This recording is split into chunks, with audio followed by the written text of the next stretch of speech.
Yo, what's going on? Today, I'm going to be doing the help box on the HackTheBox platform. And yeah, I'm going to be recording it, um, sharing a little bit of my methodology and the techniques that I do when I'm hacking in a CTF or box style environment. I've been hacking for maybe 6 or 7 months now, almost every day just to get practice. My goal is to take the OSCP exam and get a passing grade on it. And yeah, in this time, I've learned many tricks and techniques and methods to have a higher success rate on getting a foothold on the box, but not just getting a foothold, but also being able to progress successfully to either the NT30 system accounts on Windows or the root user on Linux. And the reason I want to start recording this video, for example, which will be my first video, but hopefully more to come as well, it's because I personally watch a lot of these kind of videos and I learn a lot from them, just seeing how other people do their own hacking and the tools that they use, and avoid falling down rabbit holes, and having a wide perspective on tools and methodology is extremely useful, because you never know when your method is not going to be successful. Maybe there's a different vector that you haven't tried or that you're not familiar with, but sometimes these kind of things are really just right there for you to learn, and all you need to do is just see somebody else do it, because maybe you're not going to get it from a course, but in practice, it's much easier to learn, that's for sure. Obviously, I can't go through every single tool or methodology that I'm using, because this is just one box, one Linux box, actually. So, for example, I'm not going to be able to show what kind of payloads I would use on Windows, but maybe we can keep that for the future. So, because I don't want to make this video too long. Obviously, I still want people to watch it and actually get some useful information out of it. So, yeah, without further ado, let's get started. So we already have the box up. We've got our VPN connection up as well. Obviously, the first thing that we're going to be wanting to do is just getting an idea of the attack surface. So we're going to be running an mmap scan. I normally run my first mmap scan using these flags. Sometimes if this doesn't work, if the mmap scan is taking too long or something is failing, or maybe I'm getting too many false positives or false negatives as well, I'm going to want to slow it down and not be scanning all the ports. So the first flag I'm going to be using is -p-, is to scan all ports, every single one of them. -a, I want to scan everything and get all the information from every port that mmap finds. -pn, it's going to make sure that the ports are still going to be scanned even if the machine does not respond to ping, because sometimes a machine will be online, but it just won't respond to ping, so we're going to want to make sure that mmap knows that and wants to scan the ports regardless. -t5 is just to speed up the scan. Again, if this doesn't work out, then I would probably be changing -t5 and maybe leaving it as default. I believe that's a T3, but I would be leaving it empty, and I would leave -a for sure. That's never really given me too many issues, but instead of scanning all ports, I might just scan maybe top 20, for example, just to see if we can get any information out and if scan intensity was the issue to begin with. But I think we should be okay, so let's just run this and see. While this scan is running, it's super important to make sure and we're documenting all the commands that we're running on the machine. And oh, there you go, finished.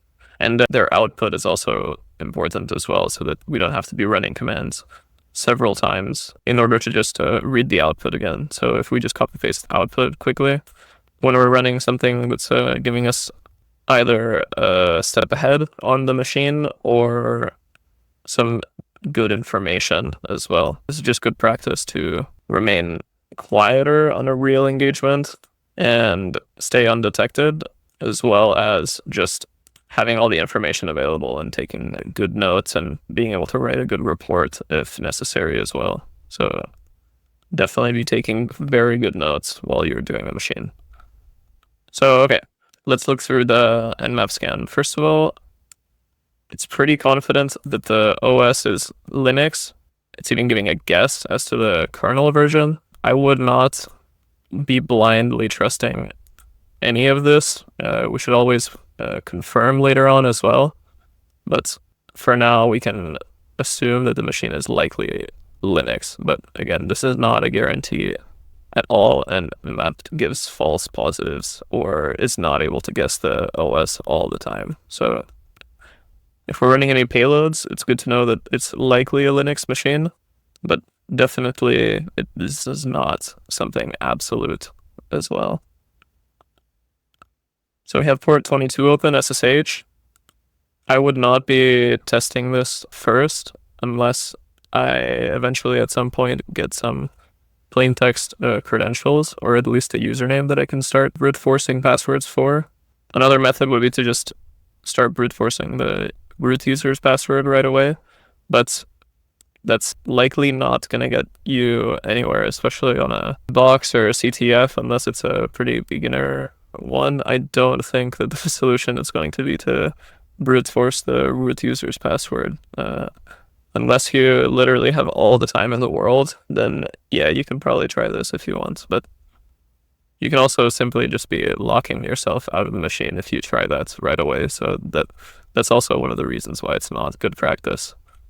And besides that, we have two HTTP ports. The first one is running Apache 2.4.18, which I know for a fact is outdated. So we might be able to find some vulnerabilities on the Apache HTTP server version 2.4.18. We can check that out later. If we don't find anything right away, that's going to give us a foothold. And we can also see that the HTTP title is giving us some information, actually. So it's telling us that it did not follow the redirect to HTTP help.htb. So when I see something like this, I know that this is likely because we have not added this URL, this domain name, to our Etsy host file. So we can just quickly take this, copy it, and then link it to the IP of the box that we have as well. So let's add it. We need to do this with sudo, actually, or else it's not going to let us save the file. So we've got the IP here, and then tab, and then we can just write help.htb, and then make sure and save that too. All right, so now initially it told us that it could not follow this redirect. We can run the scan again, but we can also just quickly test using ping to see if it will connect. Oh no.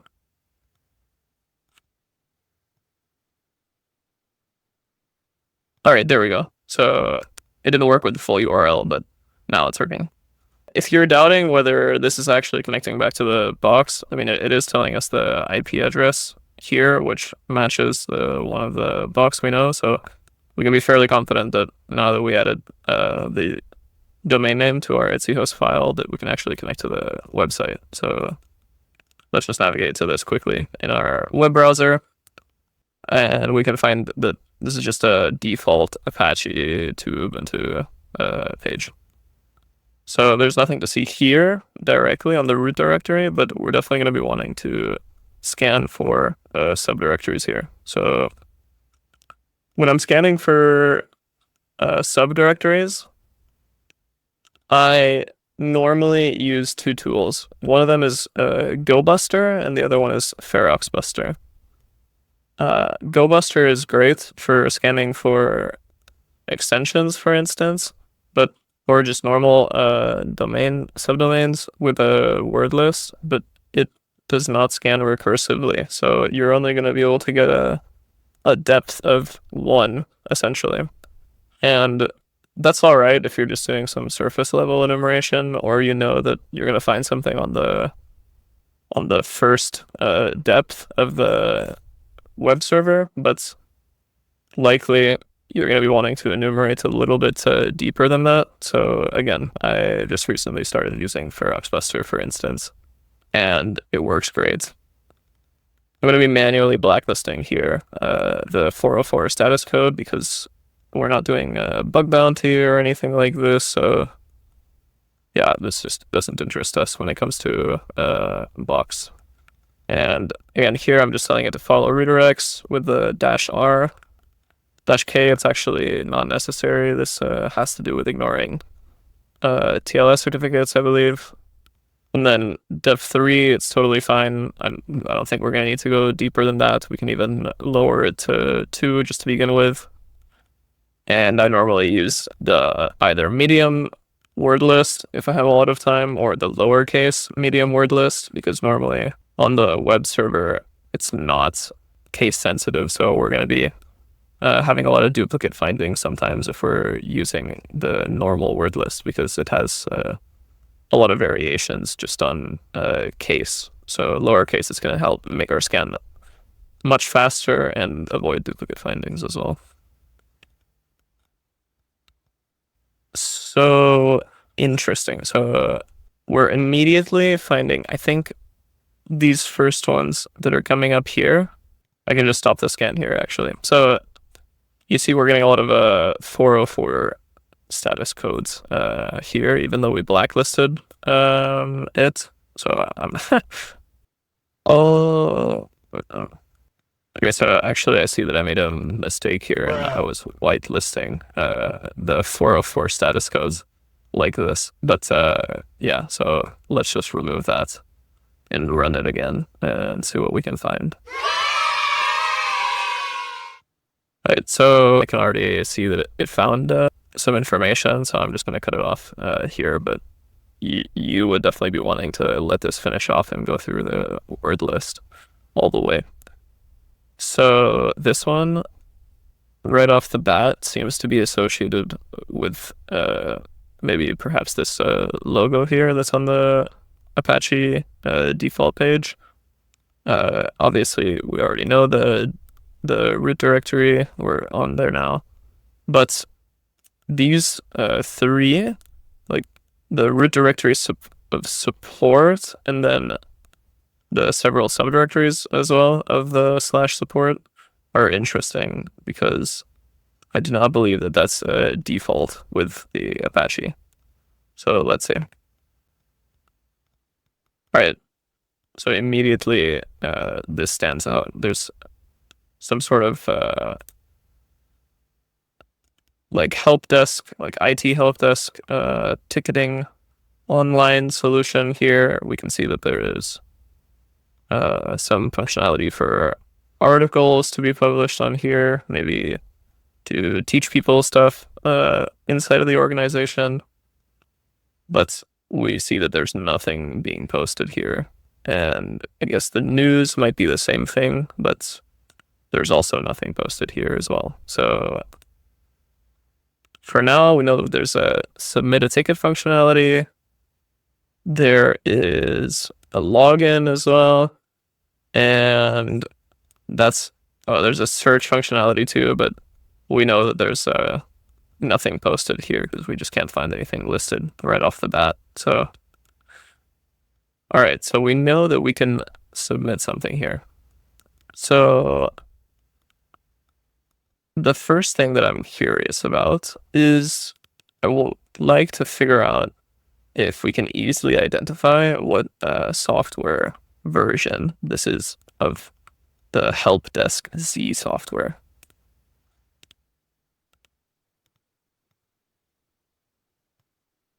It seems like there's not really a lot that it's telling us. Like, it's telling us the software here, but not the version.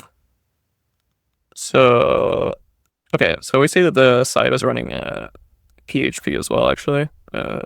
It's right here. But if you've got this Webalizer extension, you can also see that it's running PHP, which is a good sign for us because if we're able to upload a .php payload onto the web server somehow, perhaps through this ticketing functionality, we can actually get the server to execute code and call back a reverse shell for us. So that'll allow us to actually get a foothold into the machine, possibly. But again, first of all, we should just look to see if there's any available exploits for this software already. So we can either Google it here, or we can also just use hey, let me just take a note quickly of the subdirectory that we found as well. And the command that we ran too. All right, great. So in order to find exploits, you can also just use the command line tool search point too. So let's see. Help desk Z. And yeah. So there's only 3 exploits for this, but they're for different software versions here. So stored XSS, we don't really care about. Authenticated SQL injection or unauthorized file download is very interesting to us, but actually the key word here is authenticated, and we do not have credentials for this machine yet.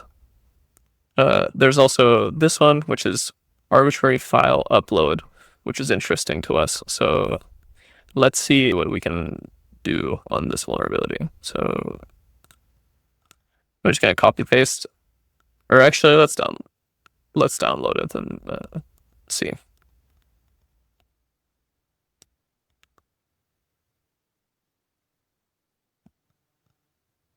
Right, and let's cut it out as well. All right. Okay, no CVE, no information on what it was tested on either, but let's just keep reading through here and see if we can find something. So, okay, so this version of the software, which we have not confirmed that the site is running this version because it's not giving us that information, allows for unauthenticated shell upload, which is very interesting to us because that's exactly what we want. It's unauthenticated access, since we do not have credentials yet to the service, at least. So let's read through it. The software in the default configuration allows for upload of PHP files. I think the developers thought it was no risk because the file names get obfuscated when they are uploaded. However, there is a weakness in the rename function of the uploaded file.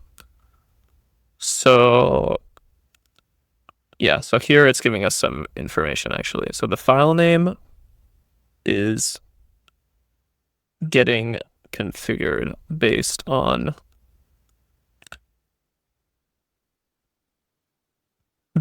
its name and the timestamp. Then the extension gets added after, and if there's some attachment as well included in it. So we would not be using an attachment, so I don't know if this part would be left empty, for example, but basically we know that the server is renaming our uploaded file based on its name and timestamp and creating a hash out of it to make it more difficult for us to query or fetch that file from the server using the URL. But of course, somebody was clever enough to find this, so it's likely that we can just use this exploit, actually. So let's see. And it's printed twice in here, actually, as well. So maybe the person that uploaded this, yeah, made a mistake and duplicated it. So let's see. Okay, and we can also see here at the end that here as well, that it's testing for every variation of the MD5 hash that could have been made in the past 300 seconds. So essentially, it's brute forcing the MD5 hash by testing every single possible variation for every second, and then querying that in the server and seeing if it can find it.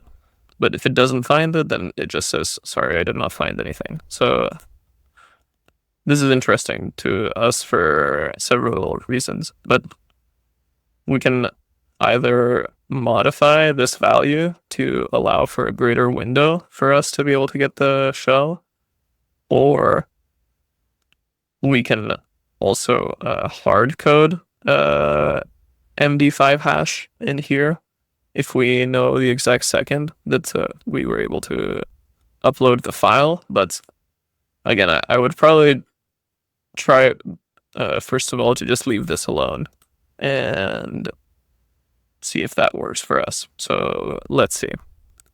Let's test this out. But first of all, I'm going to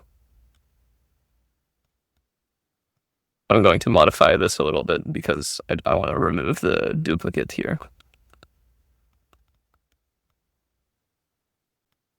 So yeah, let's go here and just delete all of this as well.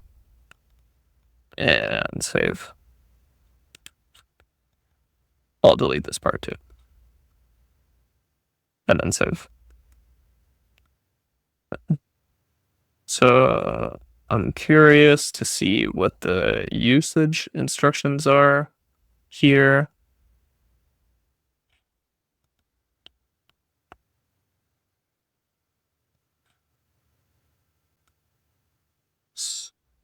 Okay, so usage is the exploit, the file name for the exploit, which we named exploit.py. Then we need to give it the base URL of, I assume, the help desk Z software. Then the name of the file we uploaded. And then the rest, it's computed by the exploit. Okay, so we're going to need to submit a reverse shell payload, a reverse shell PHP payload first before we're able to run this exploit. And let's just see that if the exploit is executable as is, which it is, that's great. So now let's make our payload. I'm going to use the revshells.com for this. It's a great resource. We just need to plug in our IP and then our port. 4444 is fine for me. And we're going to use the PHP pentest monkey payload for this. Specifically because we're on Linux. If I was running this against a Windows machine, I would not use this one because I've not had a lot of success with it in the past. I would instead be using this one from Ivan, which from my experience, it's more reliable with getting it to execute on Windows.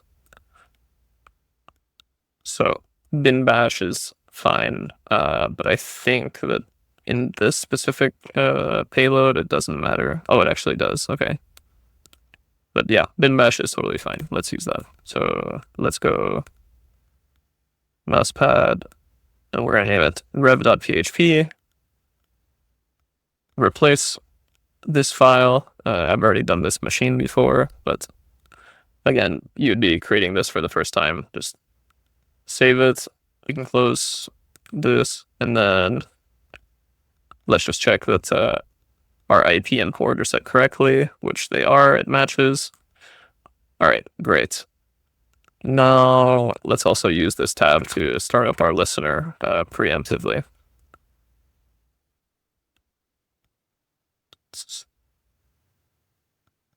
All right, perfect. Now let's go into the software here. or the website and put a bunch of test data. I'm just going to put whatever in here just to make sure that we're able to upload our file. And perfect, we've got our reverse shell here as well. And we need to fill out a CAPTCHA. All right. Now, before I hit submit here, actually, I also want to make sure and get our payload ready to execute because it is a little bit time sensitive, of course.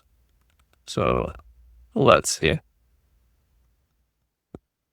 Again, it told us, we can double check here as well, but it told us to put the name of the exploit, the base URL, and then the payload as well is all we need to give it.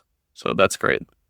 But something that it does not tell us, of course, because this exploit was created a while ago in 2016, is that this is actually written in Python 2 and not Python 3. If you've got a sharp eye, you will have caught that. So if we run this as is, because our default Python is Python 3, it's not going to execute correctly. So we're going to need to specify Python 2 before it to make sure that it runs.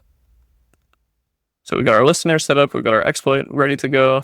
Now let's just submit a ticket. All right, so it says here that file is not allowed, but again, I believe that it's just saying that actually because the exploit is telling us that the server is supposed to allow for these kind of files to be uploaded. So let's see. The file is now supposedly uploaded. Oh. Okay, interesting. So we're already having issues with this exploit, actually. So let's see. Line 14. All right. Well, there we go.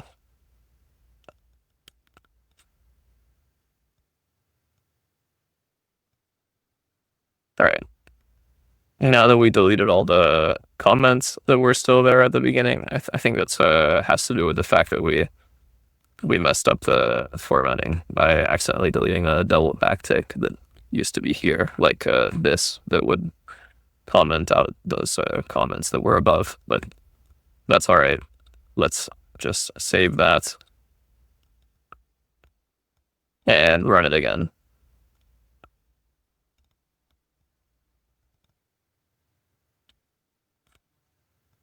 And I guess now the exploit is brute forcing the MD5 hash of the shell.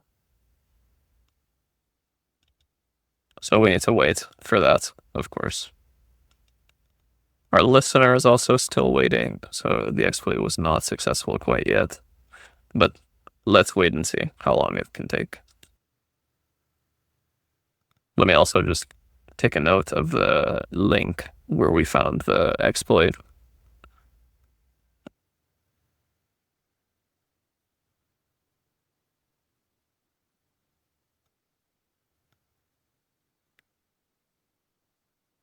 All right, so it did not execute, and also it says it did not find anything. So here, again, I'm pretty confident that this is the right vector, and this exploit seems to have not been written very well as well. So let me just see if we can find any alternative exploits for this same version here. And just a trick, if you want to find alternative exploits, just use some Google dorking. This is the original GitHub directory for the software, it seems to be.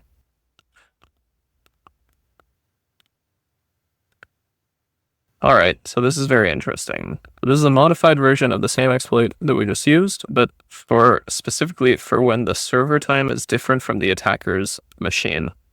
So that actually might likely be the reason why it did not find anything, because the server is not on the same time as our attacker machine. So let's just read through this quickly and see. So yeah, we can see that it's not running Python 3 here. And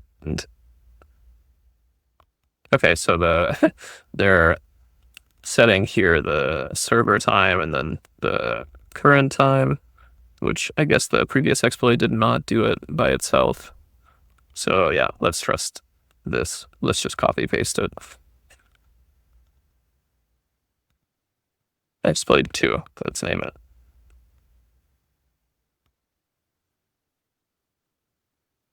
All right, so here I'm also going to want to specify the server's IP address, actually. So let's go here and just copy paste it in.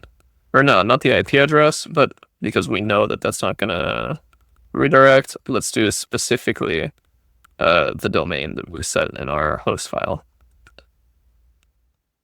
I think nothing else needs to be hard-coded because we can just specify here the directory. So let's copy this, or just leave it open so that we can see it easily. Now we're going to want to make this executable.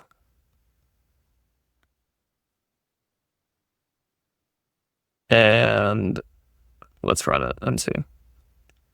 Or before I run it, I'm also going to increase this timer, since I know that my file was uploaded a little bit longer time than that potentially. So I'm just going to up it to 5,000 so that it brute forces for a little bit longer, and hopefully we can have some success with that. So let's see. Now we can just run the exploit, I believe. So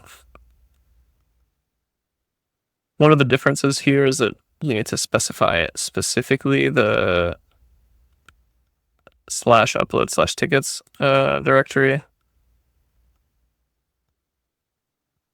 And we've got the name here as well of the reverse shell. Yeah, let's also make sure that we're using the right Python file and run it and see. Again, now it's likely computing the MD5 hash. Let's sit in our listener and see if we can get a response.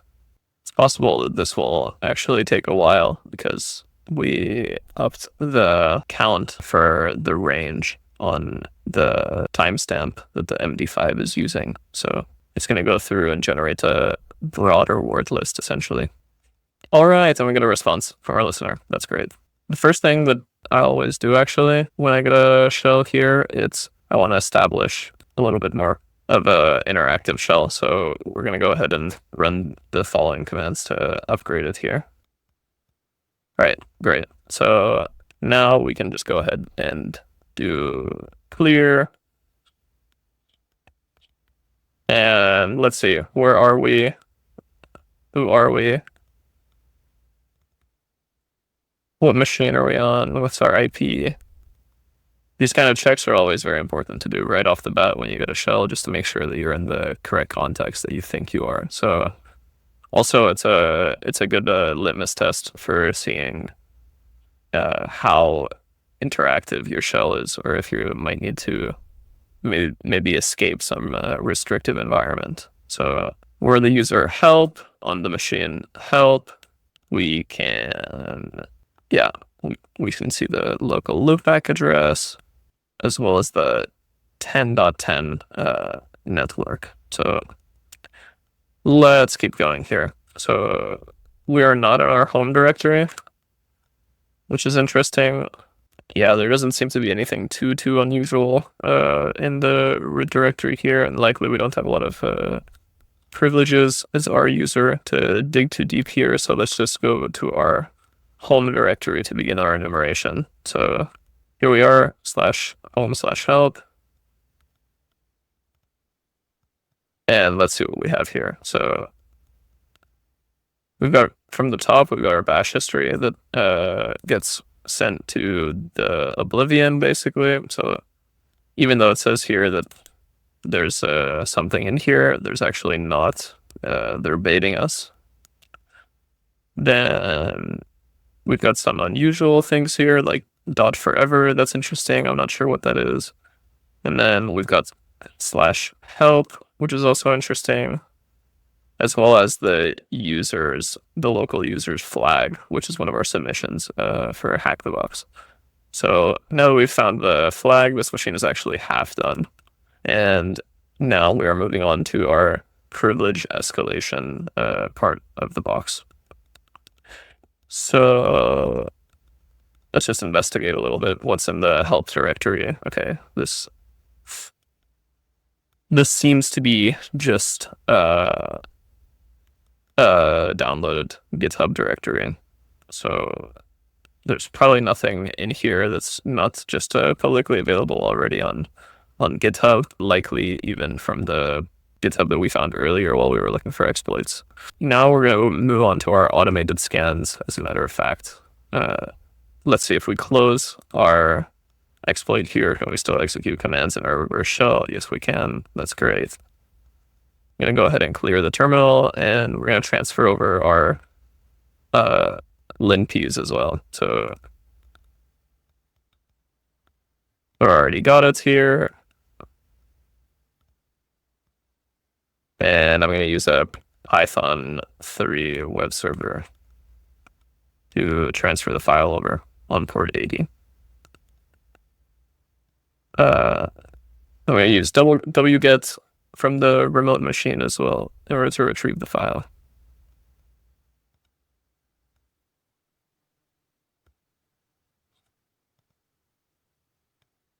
Perfect. It was retrieved successfully. It's right here. Actually, we're in the wrong directory, so I'm just going to move this up one.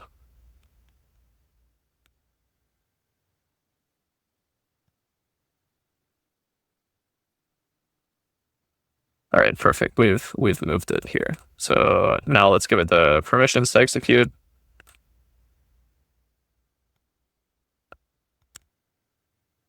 And we can see here, it's got the star after it. So we are now going to be able to execute linps. Normally, I would actually run the output of linps and then pipe it to a txt file and then retrieve that from my local machine. Yeah, let's try running it. And let's actually no, I'm gonna run linps, pipe it to a txt file, but I'm gonna leave it on the remote machine because we've got a decent shell, so I'm not too worried about that. And yeah, the txt file is gonna stay there anyways. I don't think it's gonna get removed or anything either. So let's do that.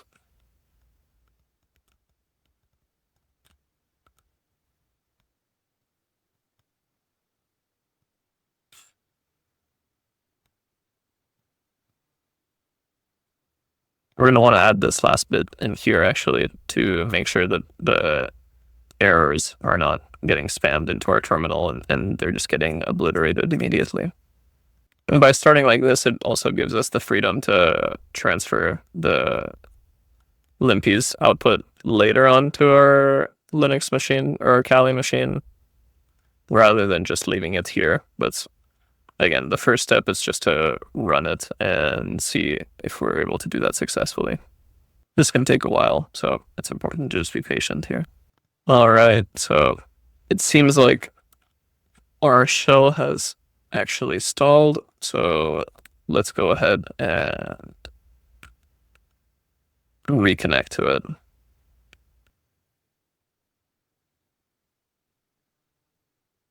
Start up our listener again. And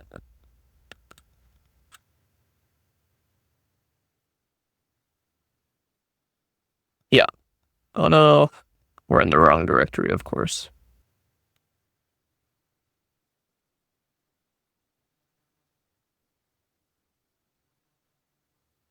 Hopefully the time limit that we set on it on the range, it's enough to still execute our reverse shell. But this time I'm actually going to go in and find the exact MD5 hash that worked and I'm going to hard code it into the exploit so that we don't need to wait next time the exploit triggers. All right, now that we've got our shell back, we're going to need to establish stability again.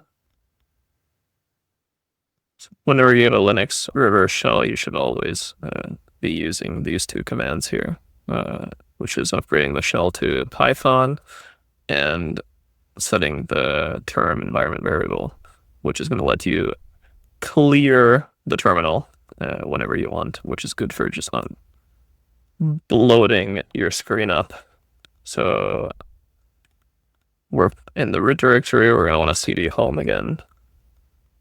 And let's see how far linp's got actually. So I'm going to clear this. And I'm just going to cat out linps.txt. All right, it seems like the whole thing actually executed, but it was just the reverse shell that timed out for some reason, which it happens sometimes. As a matter of fact, actually, before I start going through the output of linps, I'm going to go in and try to find the MD5 hash so that we can hard code it into the Python exploit.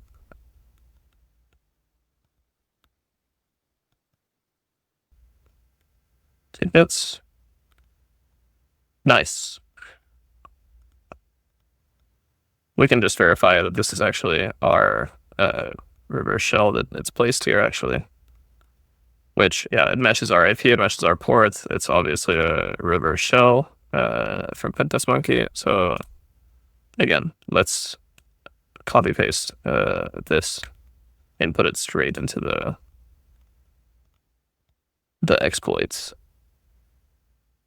2.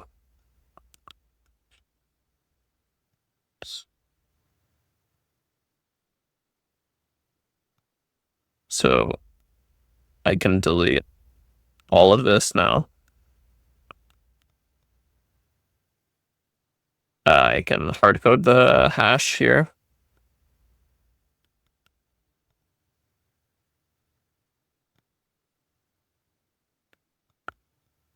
And we don't need this indentation here either.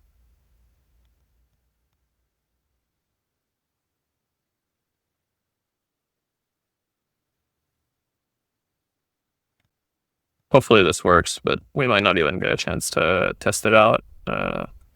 Hopefully we can just prevesc without needing to establish another shell again. So let's see, I'm going to just clear this out again and then cat out nps.txt.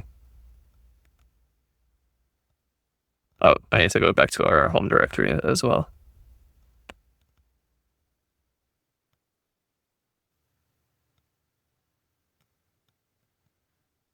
All right, there we go.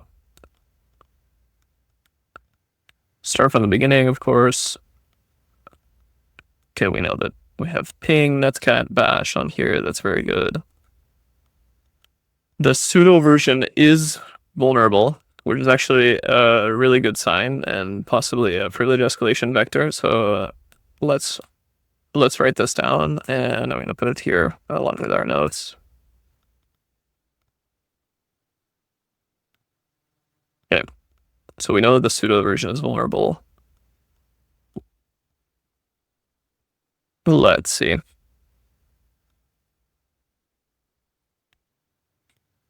So we have several highly probable exploits here that we're going to be wanting to try. Dirty Cow is an iconic one that you should definitely try. And the first one here, also definitely we should give it a try. It's also highly probable. We've got the download link for it straight off of exploit db2. And yeah, it's just worth considering. So let me actually write this, take a note of this one as well.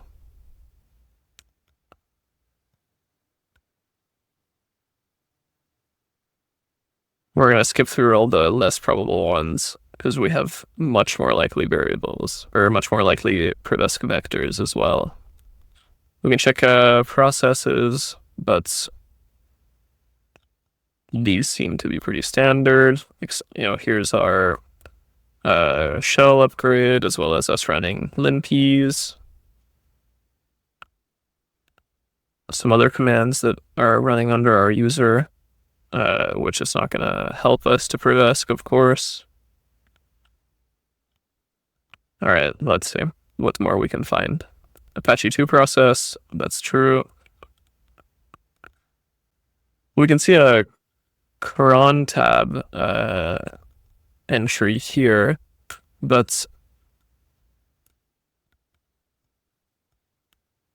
we're not sure what user this cron tab is executing under, as well as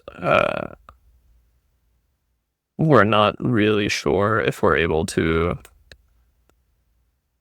pivot this into a payload potentially to execute in the root user's context. So for now, this is interesting to note. We might want to look into if this forever is exploitable, but first we're going to stick with our more likely privilege escalation vectors. Yeah, there's nothing more here, except for this one, which we've seen before as well. The sockets we don't care about. Dbus we don't care about. Interfaces, it's good to know, but we've already checked that as soon as we got access to the machine. Here is their etc host file. Some internal services that we have here, for example, which is, we already know about these ones because they're external and they're available to us. But this, for instance, I believe it's a MySQL. It might be worth considering if we're not able to escalate privileges locally straight on this machine. We might need to port forward the internal loopback address so that we're able to access this service from our Kali machine. Also, we can see that there's nothing in the output of the nmap scan which would have discovered this. Let's keep looking here. We're the only user on this machine, as we can see, the only human user account. The UIDs for user accounts start from 1000, so there's just us that's above 1000 continuously, besides this here, but again, user accounts start from 1000, so it would be 1000, 1001, 1002, 1003, and it seems like it's just us here, as well as obviously the default root user. But something interesting about our account is we actually do have some interesting privileges here, for example, like the admin privilege, and this is definitely a check that you should do, because this privilege means that you can investigate the log files, which oftentimes you can actually find credentials in here that maybe might belong to the root user, or they might allow you to pivot further into the network into another machine if you're in that kind of environment.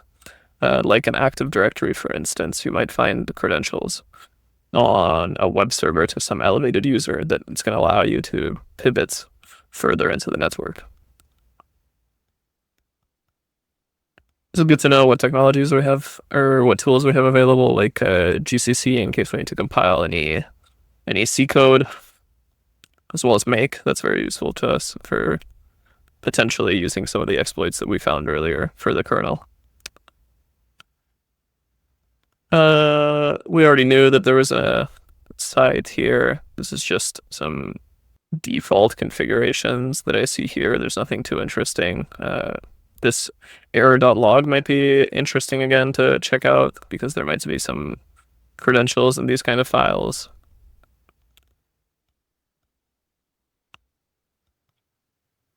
Yeah, GitHub, we already knew that there was a GitHub directory there.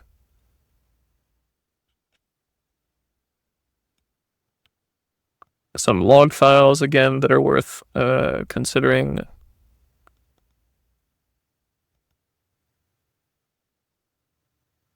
The Etsy password, we already read it. We already know what users are on the machine.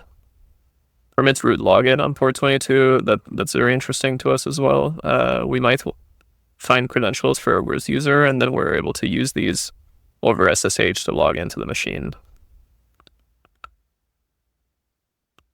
Could also allow us to have some sort of persistence as well.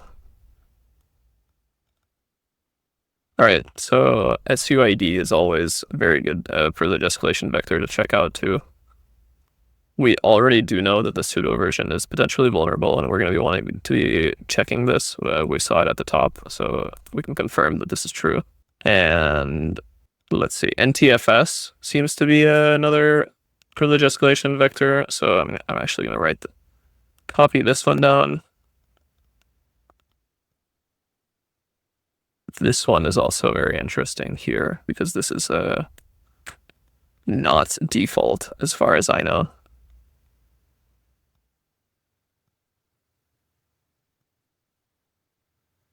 So with the SUID binaries, the first thing that I would do is go to GTFO bins and start checking here if any of these are just very easily and well-known exploitable.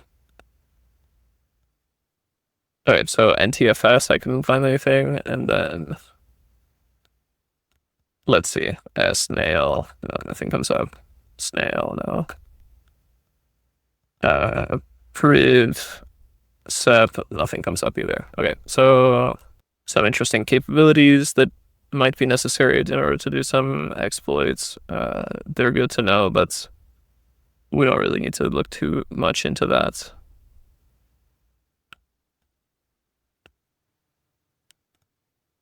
Let's see if we can find anything else.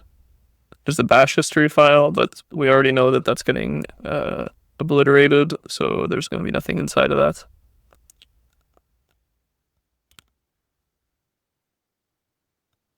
These are likely just configuration files for the virtual machine that's running the box, so I don't think we're going to need to look into those. Those are pretty standard in boxes.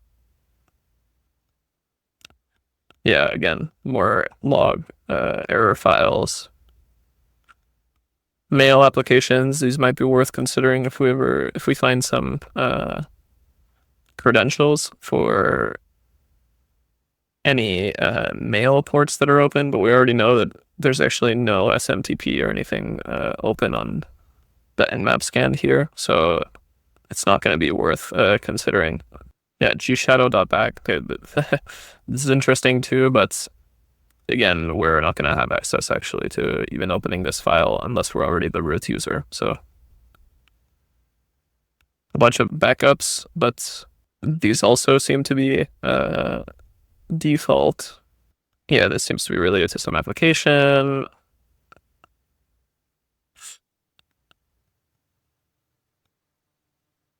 And okay, this is interesting. We found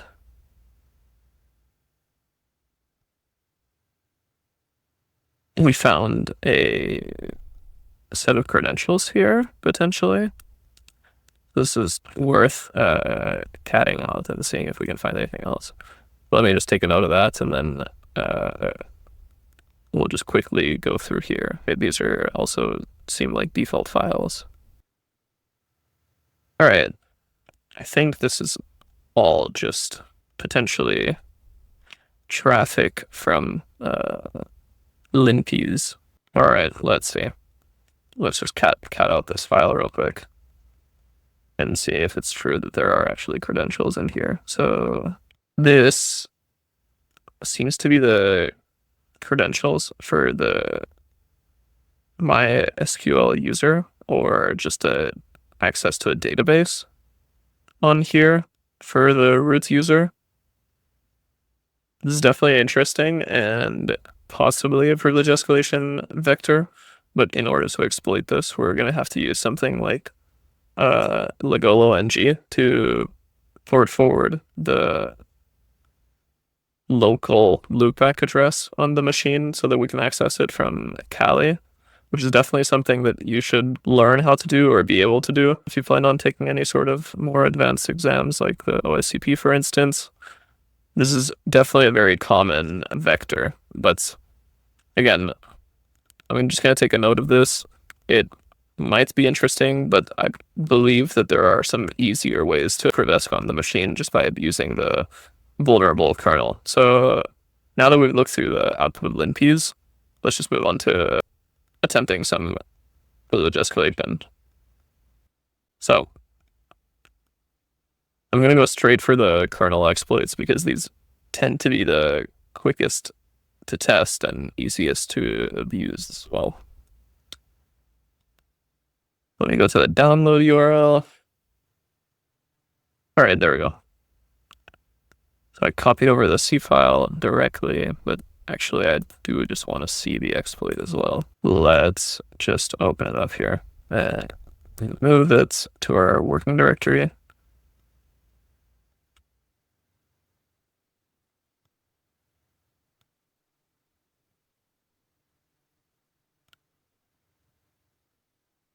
Let's cat it out and see what's inside here.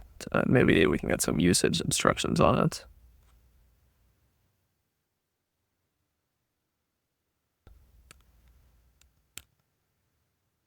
Oh, nothing?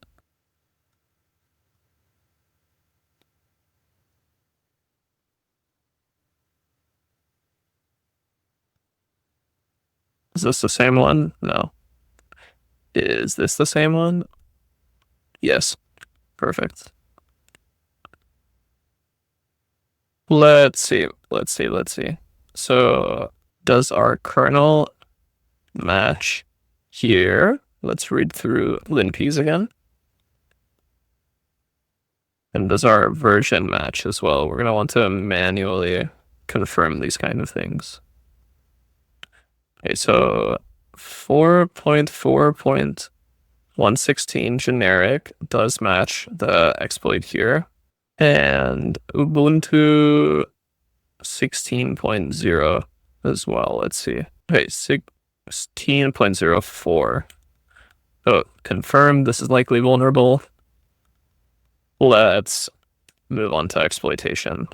So it seems that we just need to compile it with GCC and then run it. So let's transfer this over to the machine first before we do anything else. I'm going to change the name of it to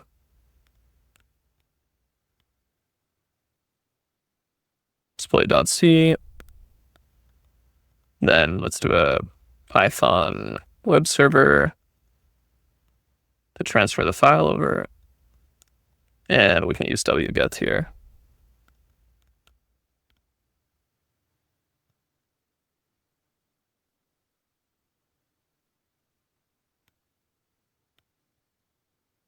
All right, we've got the exploit code here. Let's use GCC -o for the output, and then just name it exploit. Okay, perfect. It's compiled. And now I think we just need to run it with /. Oh, that seems to be very quick. Let's test. Who are we? All right, perfect. So we are now the root user on this machine. And yeah, actually that's pretty much done. Now all we need to do is cd to the root directory just for proof. And yeah, we're perfectly able to read the root flag here without any issues, as well as cding into the root directory is totally okay. So that's already indicative that we have root privileges, basically. So yeah, I guess that's it. Pretty easy peasy. This machine, it's just a simple kernel exploit.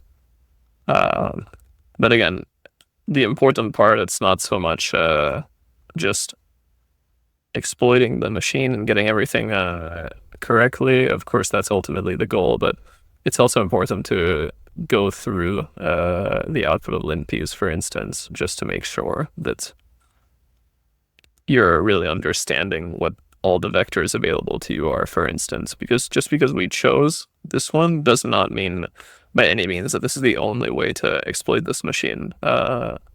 Likely with testing, we could have confirmed that the pseudo version was also a likely vector, as well as potentially using the dirty cow exploits. And also, if the SQL service is running as the root user, we have the credentials for that service. So we are easily also able to hijack the SQL service by leveraging port forwarding into the internal local loopback address on the machine and hijacking that account. And also, because it's the root account, I believe if those credentials were working, then we would have also ended up as the root user, actually. So those are all perfectly valid attack vectors. But yeah, thank you so much. And I guess that's it. If you have any questions or absolutely anything, definitely leave a comment. I'll be reading them. Literally anything, suggestions, questions, whatever, just leave a comment and I'll get back, definitely. But yeah, thank you so much.